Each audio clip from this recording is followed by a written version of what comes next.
नमस्कार, मैं हूं आलोक जोशी और आप देख रहे हैं बिज अड्डा। और बिज अड्डा में आज बात होनी है शेयर बाजार की, और कोई बात हो भी नहीं सकती है। और शेयर बाजार के बारे में बहुत दिनों के बाद वो पुरानी कहावत याद आ रही है कि अगर अमेरिका को छींक आती है तो भारत के शेयर बाजार को बुखार आ जाता है। हुआ क्या है? 879 पॉइंट सेंसेक्स गिर गया है एक दिन में।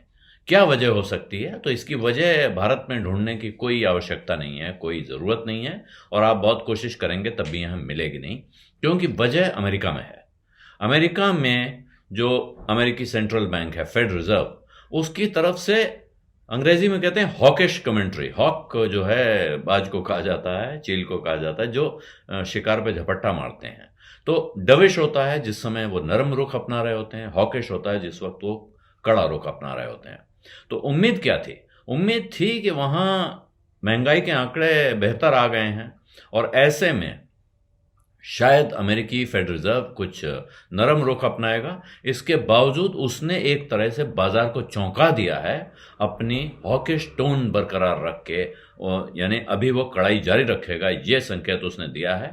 और उनको जो लग रहा था उससे झटका लगा पूरे बाजार को। अमेरिका में भी झटका लगा, वहां का झटका यहां तक आ गया है।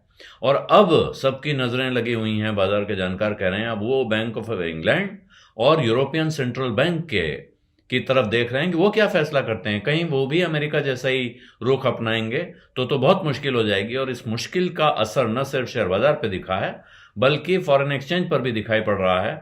यानी फिर पैसा जाना शुरू हो जाता है। आप ध्यान रखिए, जैसे ही वहां ब्याज दरें बढ़ती हैं, यहां से पैसा खिसकना शुरू होता है। और इसी का असर है कि डॉलर के मुकाबले रुपया 30 पैसे की गिरावट के साथ बंद हुआ है। और इधर आपको बताया सेंसेक्स में जो हाल है, वहां वो बड़ी बड़ी शानदार कंपनियां, टेक महिंद्रा, टाइटन, इन्फोसिस, एचडीएफसी और आईटीसी, ये टॉप लगार्ड्स हैं। यानी इनमें सबसे जबरदस्त गिरावट आई है, 2 से 4% की गिरावट है इनमें।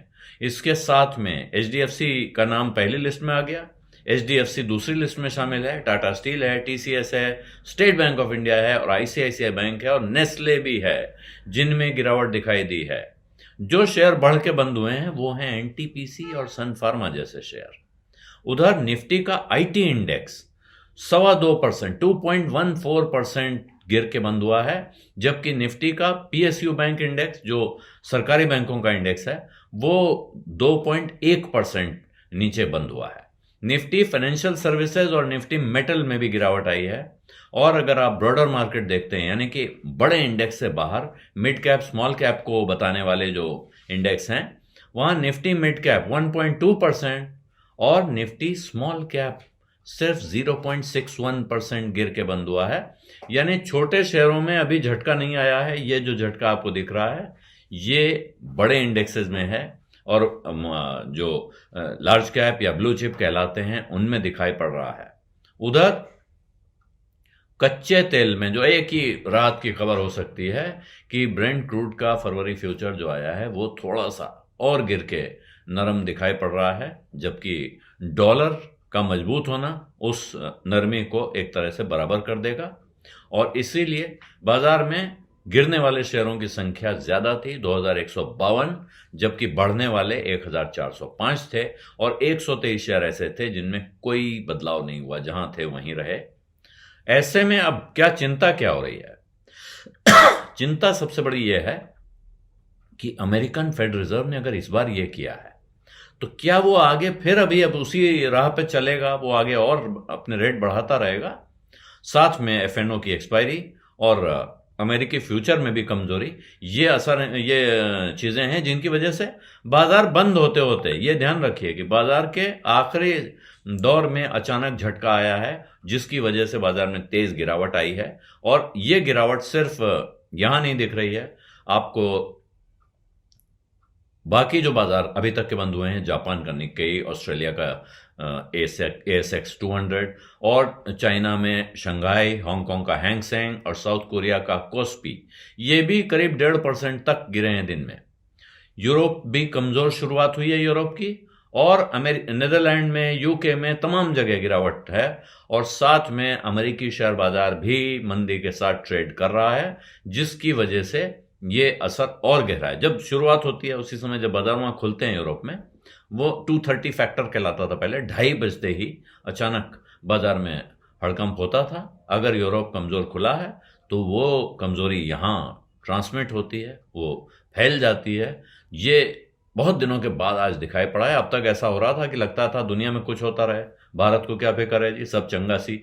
लेकिन आज बहुत दिनों के बाद बाजार ने बहुत सारे लोगों को झटका दिया है, जिनको ये उम्मीद थी कि यहाँ तो अब सब अच्छा ही अच्छा होने जा रहा है।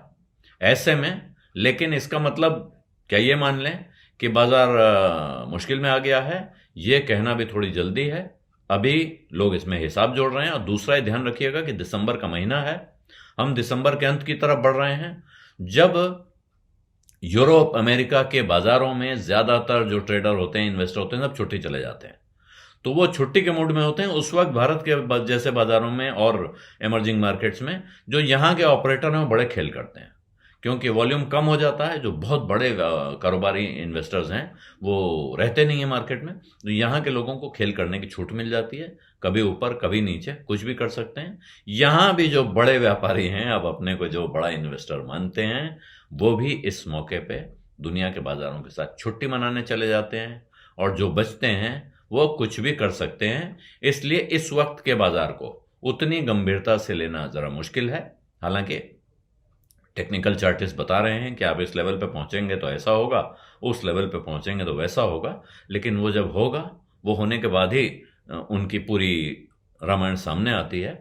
इसलिए अभी उस पर बात करने का कोई बहुत लाभ नहीं है। बीज अड्डा में आज इतना ही। अब इजाजत दीजिए। धन्यवाद, नमस्कार।